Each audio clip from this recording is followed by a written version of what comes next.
Señora Presidenta, ya estamos listos. Buenas tardes con todos. Podemos empezar, doctor. Muchas gracias. Buenas tardes, señora Presidenta. Buenas tardes con todas las partes procesales. Continuación de audiencia en el expediente 06-2022. Para efectos de registro, el colegiado se encuentra presidida por la doctora Condori Fernández e integrado por los jueces superiores Carcaus Tocaya y Sologuren Anchante. Señora fiscal, su acreditación. Buenas tardes, señor director de debates, integrantes de la sala, partes procesales presentes por la Fiscalía Superior Nacional de Terrorismo, Roxana Ruiz Aguilar, fiscal adjunta superior, con datos consignados en las anteriores audiencias. Abogada, defensora. Muy buenas tardes con todos los presentes. Por la defensa pública, abogada Liz Magali del Bueno Chiquimazo, con registro del Colegio de Abogados de Lima número 60.657 y demás datos consignados en audiencias anteriores. Gracias. Señor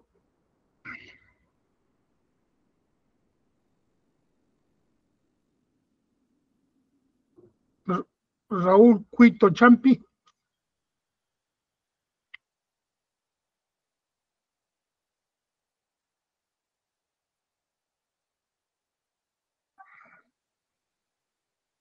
Prenda su micro.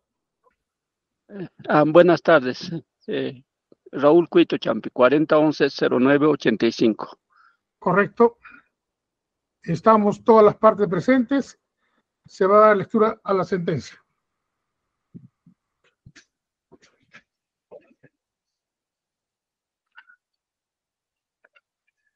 Sentencia de apelación.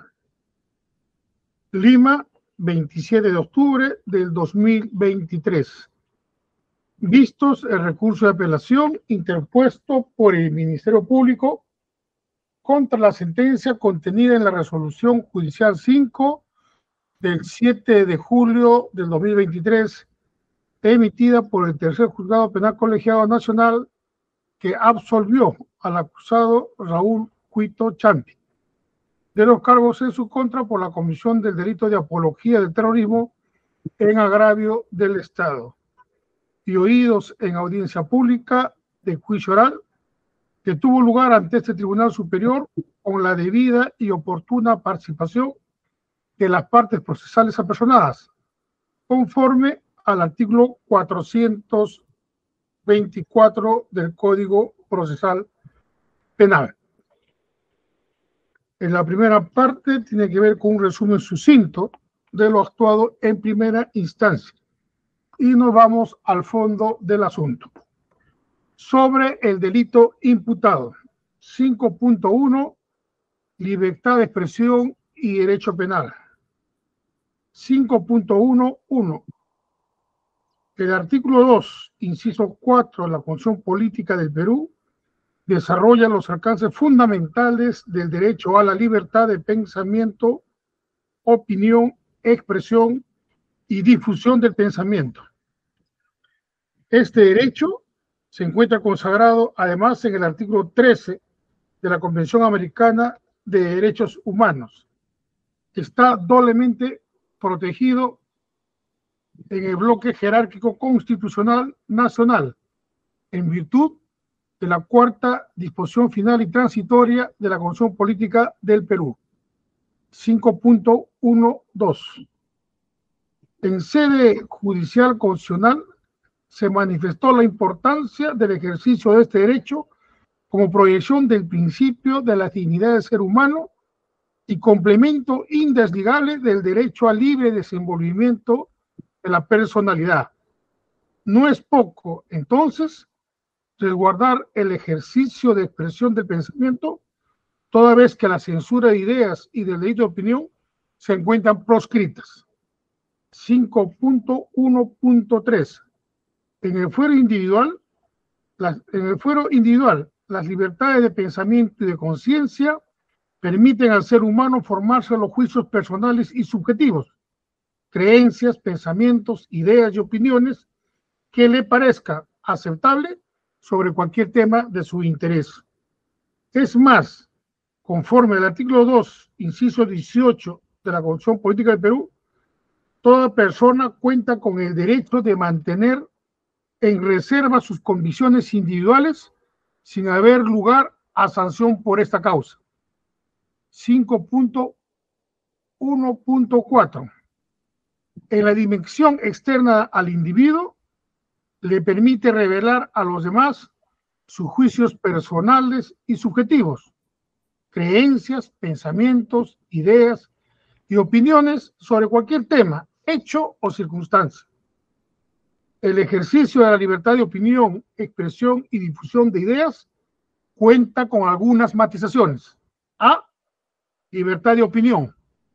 Aunque las opiniones no se apeguen a la regla de veracidad, no se admiten opiniones injuriosas o infamantes. Requiere comportarse conforme al orden público constitucional. B. Libertad de expresión. Se debe procurar en lo posible la correspondencia entre lo que se quiere declarar y lo que se declara. Abarca la palabra escrita, oral o de otra índole que materialicen una exteriorización de las ideas de la razón, del arte o de los sentimientos. C. Libertad de difusión. No existe pronunciamientos en la sede constitucional sobre este aspecto. Si bien se considera como la fase terminal de la libertad de expresión, recurriendo al significado gramatical, nos permite entenderlo como el acto de propagación, la extensión de la idea más allá del entorno inmediato en que fue expresada. 5.1.5. Estas libertades se proyectan en resguardo del derecho colectivo de recibir información o ideas, independientemente de estar de acuerdo o no con ellas. Ello resulta extremadamente importante para lograr una mejor información, preparación e ilustración sobre los temas de interés público, sea coyuntura, idea política, religión, academia, deportes, entre otros, lo que preserva el desarrollo adecuado de la convivencia social. En última instancia, garantizar la libertad de recibir información o ideas posibilita la adopción de mejores acciones en el ámbito de la gestión pública, lo que redunda en el bienestar de la población. 5.1.6. No obstante lo señalado, el Tribunal Constitucional ha señalado que, como cualquier otro derecho fundamental, el derecho a la libre expresión del pensamiento tiene limitaciones. A. Respeto a los derechos de los demás. No puede ejercerse de forma que impida el ejercicio de los derechos de las demás personas. B. Respeto a la reputación de los demás, concretamente frente a la comisión de delitos contra el honor y la buena reputación. C. Protección de la seguridad nacional. Entendiéndose esta como la política estatal que garantiza la independencia, soberanía, integridad territorial y salvaguarda los intereses nacionales. D. Protección del orden público, a fin de salvaguardar las condiciones legales y reglamentariamente establecidas que, respetando los principios constitucionales y los derechos fundamentales, determinan las reglas mínimas de convivencia en el espacio público. E. Protección de la salud pública, a efectos de proteger el cuidado y la promoción de la salud aplicados a la población nacional o a un grupo preciso de ella. 5.1.7. De esta forma, el derecho penal interviene contra el ejercicio abusivo de la expresión libre del pensamiento, tipificando y sancionando ciertas conductas que tienen contenido infamante o que son susceptibles de afectar el orden público. 5.2. Delito de apología. 5.2.1. Conforme a la acusación, se ha invocado como tipo base que sanciona la conducta realizada el delito de apología previsto en el artículo 316 del Código Penal. Ello en concordancia con el artículo 316A del Código Penal, concretamente su tercer párrafo. El delito de apología en general y la apología del terrorismo en particular consiste en el ejercicio abusivo de la libertad de expresión al manifestarse en favor de la comisión del delito concreto o de una persona que ha sido condenada por un delito por sentencia firme, con la intención didáctica. En el presente apartado se tratará del delito de apología, desarrollándose la apología del delito en el siguiente apartado. 5.2.2. La apología puede ser clasificada según su objeto o sentido de expresión. Según su objeto: A, apología objetiva, aquella que trata sobre el delito, exige que sea una conducta sancionada penalmente ya ocurrida o en curso. No comprende a una conducta futura. B, apología subjetiva, aquella que trata sobre la persona que ha sido condenada por un delito, exige que exista una sentencia condenatoria firme, excluye a organizaciones criminales o terroristas, pero sí comprende a sus miembros. Según su sentido de expresión: A, apología propia, la que persigue la defensa del delito o de su autor. B, apología impropia, la que se realiza con fines de desacreditar a la víctima del delito cometido. En el Perú solamente se encuentra sancionada la apología propia, sea objetiva y subjetiva.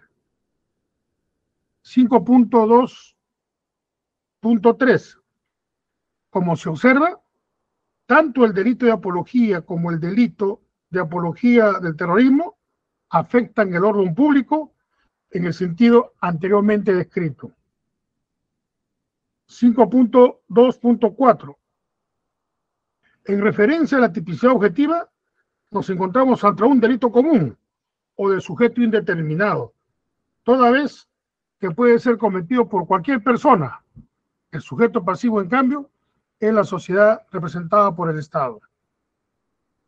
El delito de apología comprende tres verbos rectores. A, exaltar, que significa realzar el mérito o circunstancias de una persona, elevar la categoría de gran dignidad, equipararla a una persona venerable y de alto honor. Comprende actos que pretenden glorificar a una persona o acto delictivo. B, justificar, referido a probar algo con razones convincentes, rectificar o hacer justo algo. De esta forma, se hace aparecer como acciones lícitas y legítimas aquello que no es más que un comportamiento criminal o se pretende reivindicar a la persona que lo comete. C, enaltecer, entendido como ensalzar, conforme a lo señalado por el Tribunal Constitucional. El Tribunal Constitucional Español nos esclarece mejor el término al definirlo como la realización de elogios, alabanzas o atribución indebida de cualidades o méritos de alguien o de algo. La ejecución de cualquiera de estas tres modalidades constituye el acto apologético, esto es, el acto que busca reivindicar positivamente un delito o a la persona condenada por él con sentencia firme. En referencia al tipo subjetivo, se requiere que el sujeto o activo tenga conciencia sobre la existencia de disposición penal de la conducta objeto de apología o de la existencia de una sentencia condenatoria firme sobre un individuo materia de expresión.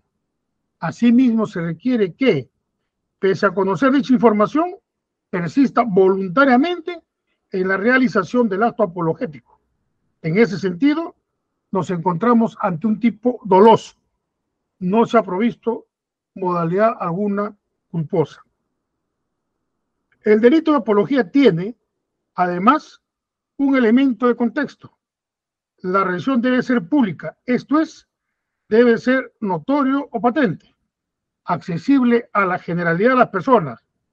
No necesita tener un destinatario concreto. No se requiere que la apología manifieste un elemento tendencial en el ocasional destinatario del mensaje, con el incremento de riesgo de alteración, aliento o apropiación de actos que puedan afectar el orden público o la seguridad nacional, pues el tipo penal no lo prevé.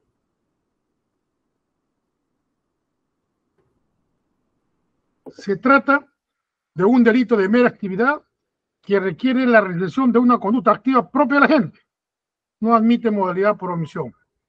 Asimismo, es un delito de peligro abstracto, en tanto acentúa las consecuencias del delito legitimando el acto o a su autor judicialmente declarado con sentencia firme.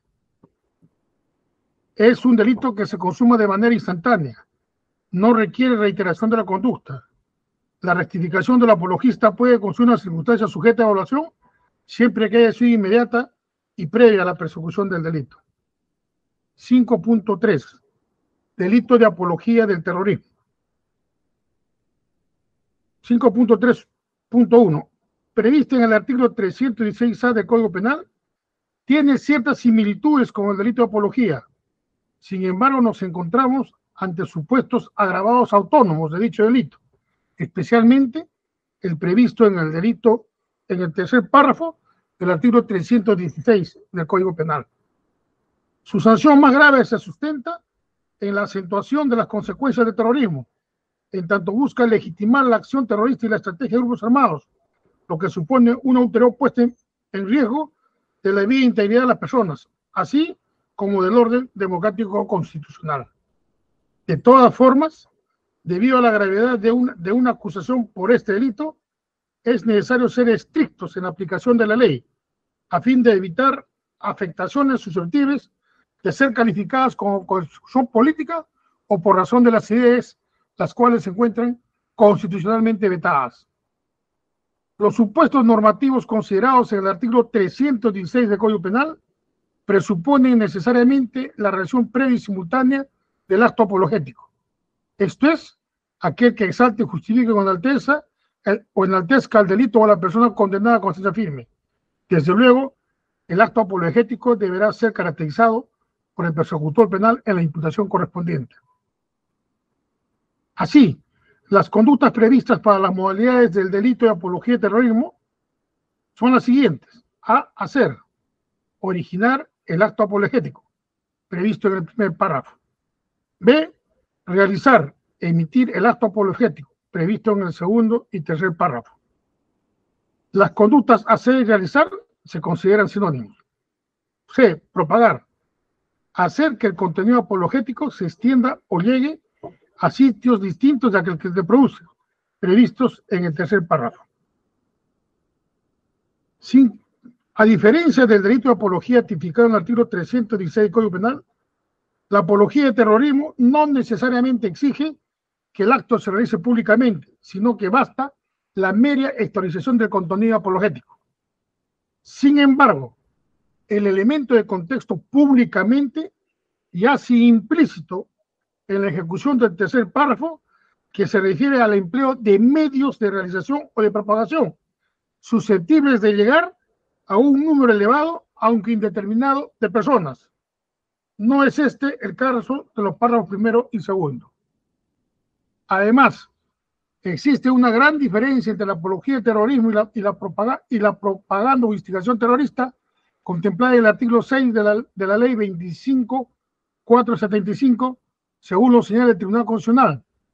La propaganda o la instigación requiere una finalidad delictiva, propiciar la realización de un acto terrorista pudiendo ser cometido por miembros de la organización terrorista.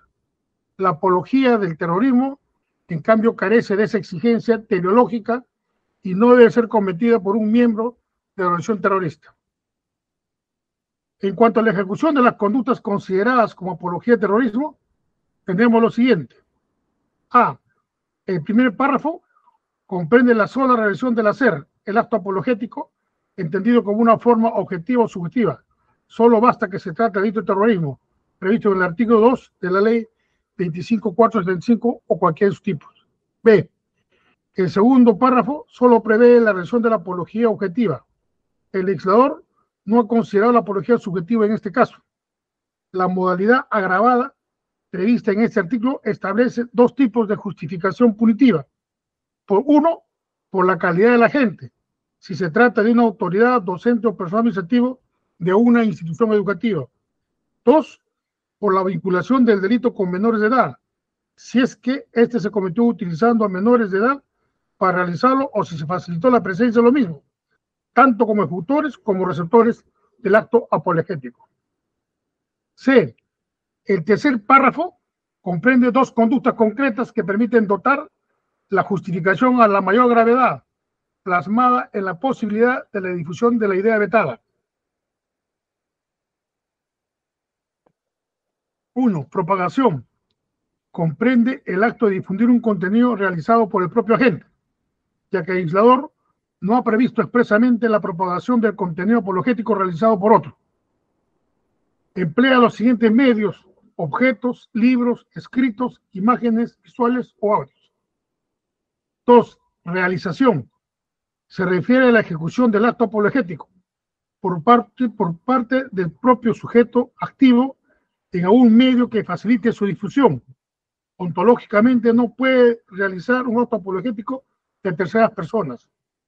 Emplea los siguientes medios: imprenta, radiodifusión u otros medios de comunicación social, en virtud del progreso tecnológico de los tiempos que corren. El legislador también ha considerado el empleo de tecnologías de información o de comunicación. Por el particular riesgo de difusión, no se niega la posibilidad de que el sujeto activo ejecute simultáneamente ambas modalidades.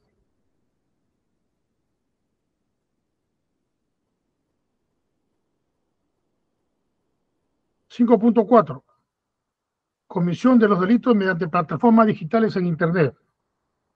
5.4.1 Existen delitos que pueden ser realizados desde plataformas digitales disponibles en Internet, a efectos del caso en el cual se denuncia un presunto ejercicio abusivo de la libertad de expresión, poniendo con ello en riesgo la seguridad pública. Nos concentraremos en las redes sociales, aplicaciones de comunicación y aplicaciones de mensajería instantánea. No obstante, debido a las posibilidades tecnológicas disponibles actualmente, resulta razonablemente posible que las cuentas de correo electrónico, usuario de aplicaciones, perfiles de redes sociales y otras plataformas digitales sean anónimas o se encuentren aparentemente asociadas a personas reales, pero que en la realidad no lo están. En este sentido, en la investigación de un delito cometido mediante empleo de redes sociales, aplicaciones de comunicación o de mensajería instantánea, será necesario establecer 3 líneas de prueba, los cuales deberán concluir necesariamente para hallar responsabilidad penal. A, que el acusado sea titular usuario de un determinado perfil de red social o cuenta de aplicación de mensajería, B, que el acusado sea autor de la publicación incriminada haciendo uso del perfil de esta red social o cuenta de aplicación de mensajería. C, que la implicación incriminada tenga relevancia penal y por tanto sea susceptible de sanción punitiva. La titularidad u uso de un perfil de red social o cuenta de aplicación de mensajería puede ser acreditada de alguna o varias de las siguientes formas. A, por reconocimiento directo, libre y voluntario del acusado. B, por incautación directa del instrumento electrónico, computadora, teléfono, celular, tablet u otro, del uso del acusado que contenga el acceso al perfil y cuenta señalada. C, a partir de datos del perfil o cuenta. No bastarán solo los datos de información o contacto, nombres, apellidos, sexo, lugar de procedencia, domicilio, fotos, entre otros, puesto que son de libre edición, sino que será necesario constatar los datos de la verificación de dicho perfil o cuenta, teléfono, correo electrónico, y que estos a su vez sean de titularidad o usados por el acusado. D, por testimonio de terceros, que requiere una verificación adicional. C, mediante una pericia informática que establezca sin lugar a dudas la pertenencia o uso de perfil o cuenta por parte del acusado. 5.4.5.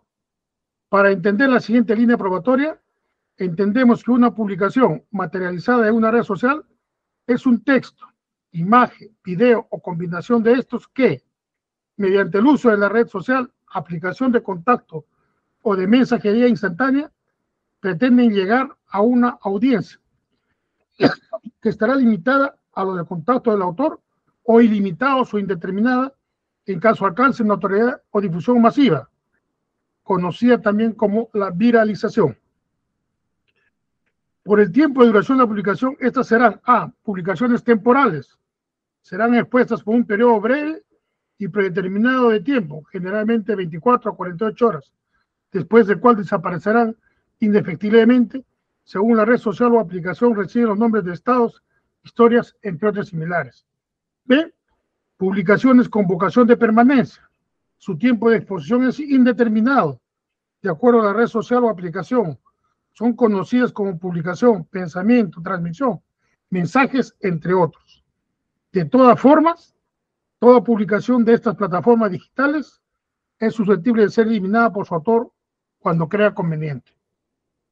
En ese sentido, establecida la titularidad o uso de una red social o aplicación de mensajería por parte del acusado, la autoría de la publicación puede determinarse mediante el uso de alguna de las siguientes máximas de experiencia.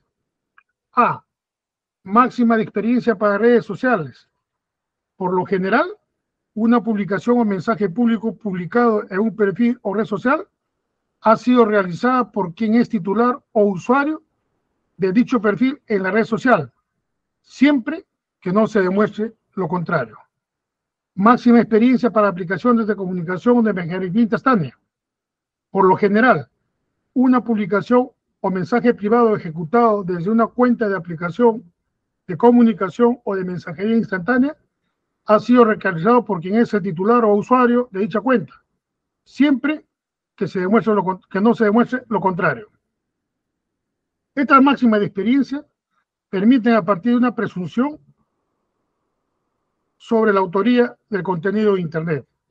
En ese sentido, cualquier versión alternativa que brinde como explicación de la publicación, tales como una intromisión de terceros en el perfil, debe ser acreditada directa o indirectamente por quien lo sostenga, o solicitar al persecutor penal que actúe de diligencias que permitan verificar lo afirmado.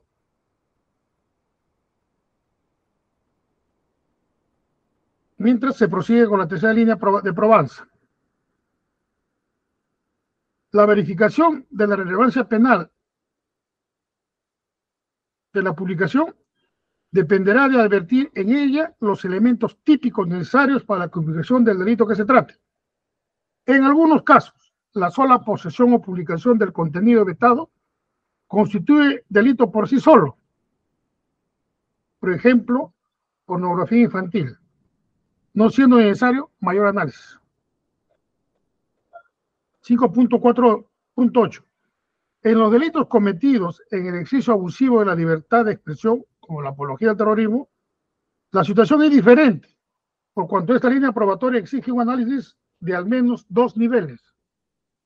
El primer nivel, se requiere que la publicación haya sido realizada por el propio usuario, por exigirlo así de tipo penal, lo cual justificará la atribución objetiva de la conducta particular. De esta forma, un usuario de una red social solo puede responder penalmente por el contenido que él mismo ha realizado, no por lo redactado o producido por terceros, por más que lo comparta o difunda, por conseguir un ejercicio dentro del límite de la libertad de expresión del pensamiento que una sociedad democrática debe salvaguardar. En ese sentido, si se demuestra que la publicación original pertenece a tercero, estaríamos ante una conducta no típica. En el segundo nivel, no en todo contexto una publicación será posiblemente apologética, pues dependerá de sus características, como se expondrá enseguida. A. Si se redacta una publicación, comprende 2 actos: redactar la publicación, publicarla. Implica ejercicio consciente del acto de publicar, aunque con una presunción juris tanto. 1. Si la publicación no tiene contenido de este tipo, no se configurará el acto apologético. Las publicaciones humorísticas, satíricas o sarcásticas están comprendidos en este supuesto. 2. Si la publicación redactada tiene contenido apologético, se configuraría el acto apologético. B. Si se copia una publicación, comprende 4 actos: leer la publicación original, copiar su texto, pegar dicho texto y publicarlo. Implica el ejercicio consciente del acto de publicar, aunque es una presunción juris tanto. 1. Si cita o hace referencia al autor original del contenido apologético y puede demostrar la presidencia de dicha publicación, no se configuraría el acto apologético. Esta modalidad incluye la copia con motivo de denuncia del contenido del acto apologético. 2. Si no se hace referencia o mención del autor original del contenido apologético, existe apropiación del texto, asimilándose a una publicación redactada por el propio agente. En ese sentido, la publicación configuraría un acto apologético. 3. Si no se cita o hace referencia del autor original del contenido apologético, pero se demuestra la persistencia de la publicación plagiada, no se configuraría un acto apologético. C. Si se publica o comparte imagen o video, comprende 3 actos: tener la imagen o video en el dispositivo, insertarla en el perfil y publicarla. Inicialmente, implica el ejercicio consciente del acto de publicar o compartir, aunque es una presunción juris tanto. 1. Si se demuestra la autoría de la imagen o video por parte del titular de la red social, se configuraría el acto apologético. Si el autor de la publicación no demuestra la autoría de la imagen o video, se configuraría el acto apologético. Si el autor de la publicación demuestra la autoría de la imagen o video de parte de un tercero, no se configuraría el acto apologético. D. Si se comparte una publicación, comprende de 2 a 3 actos: presionar compartir, reenviar, redactar un texto de presentación, publicarlo. Inicialmente implica un ejercicio consciente del acto de compartir una publicación, aunque es una presunción juris tanto. Hay una gráfica que se ha puesto como ejemplo. 1. Si no se incorpora un texto como presentación del contenido compartido, no se configuraría el acto apologético. En este caso tiene asidero la posibilidad de que hubiera compartido involuntariamente. 2. Si se incorpora un texto como presentación de contenido sin contenido apologético, no se configuraría el acto apologético. 3. Si se incorpora un texto con contenido apologético, se configura el acto apologético. 4. Si se agrega una imagen apologética como presentación del contenido compartido, se configuraría el acto apologético. 5. Si la imagen apologética es original del contenido compartido, no se configuraría el acto apologético, en tanto quien comparte la publicación no lo realizó. E. Si se transmite en vivo, comprende cuanto menos 4 actos: preparar una estructura de transmisión, preparar instrumentos de transmisión, ingresar en la plataforma de transmisión, presionar el botón de transmitir. Implica el ejercicio consciente del acto de transmitir, aunque es una presunción juris tanto. 1. Si el transmitente ejecuta un acto apologético en el curso de la transmisión, se configuraría el acto apologético. 2. Si se expone el contenido apologético y el transmitente se limita a no expresar o valorar positivamente dicho contenido, no se configuraría el acto apologético, pues estaríamos ante una publicación susceptible de ser entendido como reportaje neutro. 3. Si se expone el contenido apologético y el transmitente expresa juicios de valor reivindicativos del delito o de la persona condenada por él mediante sentencia firme, se configura el acto apologético. 4. El transmitente no es responsable de los comentarios con contenido apologético que puedan generarse en virtud de la exposición del contenido apologético. F. Si se redacta un comentario, comprende 3 o 4 actos: ver la publicación que se comenta, redactar el comentario, insertar una imagen y publicar el comentario. Inicialmente implica el ejercicio consciente del acto de comentar, aunque se trata de una producción juris tanto. Si el comentario tiene carácter apologético, se configura el acto apologético. Si el comentario introduce una imagen apologética, se configura el acto apologético. La posibilidad de haberla realizado involuntariamente es derrotable. G. Según la privacidad de la publicación. Si es plenamente personal, el riesgo de difusión de contenido apologético es nulo. Es un supuesto límite, o gris, para la comisión del delito de apología de terrorismo o excluyente para el delito de apología. 2. Si es con un círculo cerrado de contactos, el riesgo de difusión del contenido apologético está limitado a un grupo concreto de personas. El agente puede limitar la privacidad a ciertos contactos afines a sus ideas. En este supuesto límite, para la comisión del delito de apología, pero es un supuesto indudable para la comisión de la apología del delito.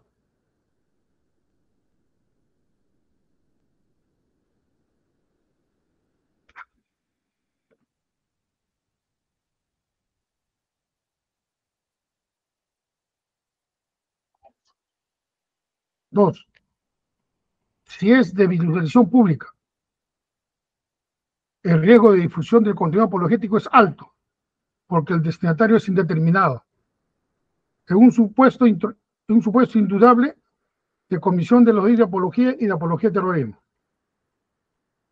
H. Si se realiza en un grupo de interés o una página administrada de red social. 1. Si es un grupo de intereses, la evaluación del contexto que es publicado el contenido, así como el nivel de privacidad, permitirá identificar el posible delito cometido. De ser el caso, los usuarios, administradores del grupo, así como sus moderadores, tendrán responsabilidad sobre el contenido publicado en el grupo, mas no sobre los comentarios vertidos por terceros en dichas publicaciones. 2. Si se trata de una página administrada en la red social, por defecto son públicas, así que debería ser evaluado el contexto en que se publica el contenido. Permitirá identificar el posible delito cometido. De ser el caso, los usuarios administradores de la página tendrán responsabilidad sobre lo publicado, mas no sobre los comentarios vertidos por terceros en sus publicaciones. Si se emplea el lenguaje no verbal, las expresiones de estado de ánimo, emojis, emoticones, stickers o reacciones a las publicaciones no configurarían contenido apologético de ninguna forma, toda vez que el significado de estos no es unívoco. Las características del acto apologético realizado en una plataforma digital deberán ser precisadas por el ejecutor penal en la imputación correspondiente. Sexto, examen del caso. 6.1. Evaluación de oficio sobre una posible nulidad absoluta. 6.1.1. De conformidad con lo dispuesto sistemáticamente en los artículos 150 y 425, numeral 3A, el Tribunal del Código Procesal Penal, el Tribunal Superior puede declarar, incluso de oficio, la nulidad absoluta de una resolución judicial o su examen, ante serios y manifiestos defectos en torno al desenvolvimiento del proceso o a la motivación de la decisión adoptada. 6.1.2. En el presente caso, verificado el curso procesal de juicio oral en primera instancia y a la motivación de la sentencia emitida, esta sala superior no advierte algún defecto trascendente que amerite declarar la nulidad de la recurrida. Corresponde entonces proseguir con el examen de la pretensión revocatoria planteada por el impugnante. Examen de juicio jurídico penal de sentenciado condenado. 6.2.1. Concretamente, se cuestionan dos líneas probatorias aplicables para los delitos cometidos en las plataformas digitales: la titularidad o uso del perfil Facebook Raúl Cuito Champi por parte del causado y la existencia de contenido apologético. En ese sentido, esta sala superior conviene en desarrollar el examen conforme a la concurrencia de las líneas probatorias aplicables al delito de apología del terrorismo que se atribuye. 6.2.2. Sobre la titularidad o uso del perfil de Facebook Raúl Cuito Chambi. Solo se cuenta con la declaración de la testigo Sonia Chaiña Orconi, la cual fue considerada insuficiente en primera instancia por no ser concluyente. Este tribunal de alzada no ha sido informado de otro elemento de convicción complementario que permita acreditar fehacientemente la titularidad del uso del citado perfil por parte del acusado. El acta fiscal de fecha 27 de julio de 2020 solo identifica el perfil del Facebook Raúl Cuito Chambi como el autor del comentario incriminado, pero no contiene información que permita verificar su titularidad usuario. Por tanto, no puede ser razonablemente descartada alguna explicación de descargo como una homonimia, una suplantación de identidad, entre otras. En consecuencia, no se tiene acreditada en primera línea probatoria el resultado suficiente para un pronunciamiento de fondo. Sin embargo, este colegiado considera necesario dar respuesta a los puntos controvertidos, a todos los puntos controvertidos. 6.2.3. Sobre la autoría de la publicación, en tanto se carece de suficiencia probatoria sobre la titularidad o uso del perfil Facebook de este colegiado superior, no puede aplicar la máxima experiencia. Por lo general, una publicación o mensaje público publicado en un perfil o red social ha sido realizado por quien es el titular o usuario de dicho perfil de red social, siempre que no se demuestre lo contrario, desarrollado el fundamento de derecho. En consecuencia, no se desacreditó esta línea probatoria.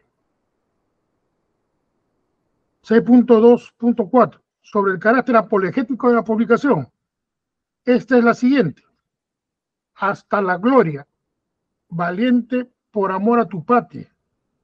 Has participado en esta causa. Mujer de honores, como Micaela, María Tomasa y Bartolina Sisa, forman parte de un ejemplo de mujeres que lucha por cambiar este sistema demográfico podrido.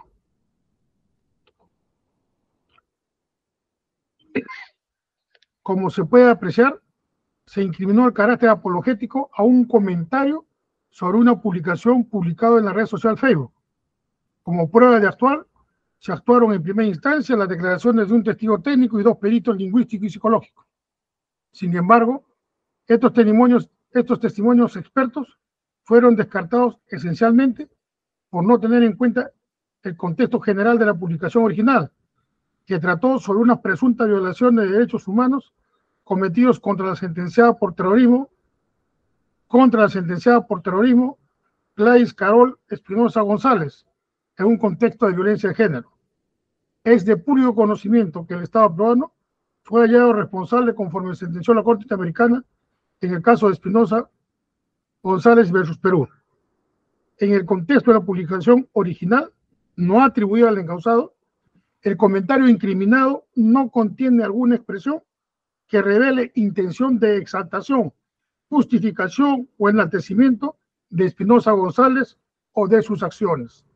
De esta forma, no se configura expresión apologética alguna. En consecuencia, el comentario incriminado resulta ser atípico. 6.25. Cualquier argumento dirigido a cuestionar el dolo del acusado devienen en inoperantes al verificarse la tipicidad objetiva de la conducta. 6.3. Examen de la determinación de la pena. Advertir a la tipicidad de la conducta atribuida al acusado Raúl Cuito Chambi, resulta el examen de juicio penal, resulta inoficioso, realizado justo en este extremo. 7. Examen de los demás extremos de la sentencia recurrida. No habiendo extremos impugnados, corresponde confirmar la recurrida en lo demás que contiene. Decisión. Por estas consideraciones, la primera Sala Penal de Apelación Nacional de Justicia Especializada resuelve confirmar la sentencia contenido en la resolución judicial 5 del 7 de julio de 2023, emitida por el tercer juzgado penal colegiado nacional, que absolvió al acusado Raúl Cuito Chambi de los cargos en su contra por la comisión del delito de apología al terrorismo en agravio del Estado, con lo demás que contiene. Notifíquese y devuélvase los autos al juzgado de origen, suscritos por los jueces superiores Condori Fernández, Carcaos Tocaya y Sologuren Achante. Esa es la decisión de segunda instancia. Se ha dado lectura a la misma, con lo que concluye la presente audiencia. Buenas tardes. Buenas tardes. Buenas tardes, señor magistrado. Buenas tardes con todos.